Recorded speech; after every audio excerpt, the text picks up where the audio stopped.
always get stuck when the question says, recommend a policy for paper 3. What exactly do they want? Good question.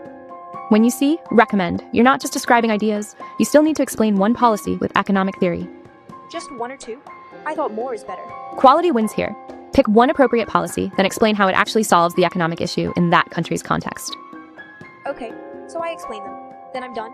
Not quite. You also need to use evidence from the paper. The case gives you clues. Use them. Why is that important? Because when you look at the country's context and characteristics, you explain why your policy works well in that specific country, and also acknowledge the strengths and weaknesses. So it's kind of like evaluation? 100%. After weighing strengths and weaknesses, you form a clear, reasoned conclusion. What about diagrams? That is needed for paper 1 and 2. Of course, you could still use them to support your explanation. But diagrams are not essential, and you will not be penalized for not drawing any. Let me see if I've got this. If I were to apply the trilingual relationship you shared with me for paper 1 and paper 2. For paper 3, explain one policy with economic theory. Support my response with data on the country. Evaluate with strengths and weaknesses. That's exactly how you push into the top band. That actually makes the structure way clearer. Amazing. You will do great.